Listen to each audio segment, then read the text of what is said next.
Hello everyone, welcome to the session. इस session में class 12th का केमिस्ट्री का जो चैप्टर नंबर 1 है हमारा, उसके पेज नंबर 29 के क्वेश्चन का जो सेट है इंडेक्स क्वेश्चन का, उसको हम कंप्लीट करेंगे। क्वेश्चन नंबर 1.19 से स्टार्ट करते हैं हम। What type of defect can arise when a solid is heated और which physical property is affected by it and in what way. तो ये जो हमारा सेट है बेसिकली 19 से 24 क्वेश्चन का, हो सकता है कि पेज नंबर वेरी कर जाए आपकी बुक में कुछ पुराने और नए एडिशंस की वजह से। अदरवाइज 6 क्वेश्चन ये एज इट इज रहेंगे। 90 नंबर क्वेश्चन में हमें ये बोला गया है कि अगर हम किसी सॉलिड को हीट करते हैं तो किस तरह का डिफेक्ट हमें नजर आता है और उससे कौन सी प्रॉपर्टी अफेक्ट होती है और क्यों होती है। सबसे पहली बात, अगर हम सॉलिड को हीट करते हैं तो उससे वैकेंसी डिफेक्ट क्रिएट होता है।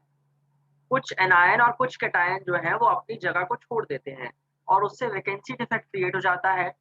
वैकेंसी डिफेक्ट क्रिएट होने की वजह से सॉलिड की जो डेंसिटी है वो थोड़ी कम हो जाती है, क्योंकि उसके जो नंबर ऑफ कैटायन और एनायन है पहले के कंपैरिजन में वो कम हो गए। दैट इज व्हाई डेंसिटी जो है उसकी वो डिक्रीज हो जाती है। Okay, next is 1.20। What type of stoichiometric defect is shown by, हमारे पास दो एग्जांपल हैं। ज़ेडएनएस जो है वो फ्रैंकल डिफेक्ट शो करता है। फ्रैंकल और शॉर्टकी दो डिफेक्ट होते हैं जो कि इंटरस्टिशियल और वैकेंसी डिफेक्ट से सिमिलर होते हैं। और एजीबीआर जो है वो फ्रैंकल और शॉर्टकी दोनों ही शो करता है। फ्रैंकल और शॉर्टकी ऐसे बहुत कम एग्जांपल होते हैं जो शॉर्टकी और फ्रैंकल दोनों डिफेक्ट्स को शो करते हैं। Next question, question number 1.21। Explain how vacancies are introduced in an ionic solid when a cation of higher valency is added as an impurity in it। यानी कि अगर हम एक आयनिक सॉलिड में एक कैटायन जिसकी वैलेंसी ज्यादा है उसको हम इम्प्योरिटी की तरह ऐड कर रहे हैं तो क्या होगा, कैसे वैकेंसीज क्रिएट होंगी। सपोज हम सोडियम क्लोराइड का एग्जांपल लेते हैं और इसमें स्ट्रोंशियम की इम्प्योरिटी ऐड करते हैं। तो अगर हम एक Sr2 पॉजिटिव भी डालेंगे तो उसकी जगह हमें दो Na पॉजिटिव को हटाना पड़ेगा, क्योंकि चार्ज जो है ओवरऑल सॉलिड का वो बराबर रहता है, इलेक्ट्रिकल न्यूट्रलिटी बनी रहती है। So one Sr2 positive, if one Sr2 positive is added in the solid, then two Na positive will get removed from the solid. Sodium chloride में से दो सोडियम बाहर आ जाएंगे। अब उन दो में से एक की जगह स्ट्रोंशियम ले लेगा, तो बचे हुआ एक जो हमारा सोडियम का प्लेस है वो खाली रहेगा। इसी तरह से अगर हम 4 Sr2 पॉजिटिव डालते हैं तो 8 उसकी जगह Na पॉजिटिव बाहर आ जाएँगे।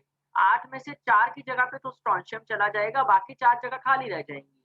यानी कि इस सिनेरियो में हम जितने स्ट्रोंशियम डालते रहेंगे, अगर हमें सही मायने में वैकेंसीज़ बतानी है तो उतने ही नंबर वैकेंसीज़ के खाली होते जाएँगे, मतलब क्रिएट होते जाएँगे। 1.22 क्वेश्चन पे आते हैं। Ionic solids which have anionic vacancies due to metal excess defect.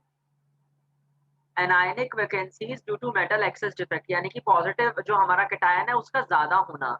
Develop colour, explain with the help of a suitable example. इसमें भी NaCl का एग्जांपल बहुत अच्छे से हमें समझाएगा। और इसमें तो बेसिकली हमारा एक बहुत इंपॉर्टेंट जो टर्म है एफ सेंटर, वो यहाँ पे यूज होता है।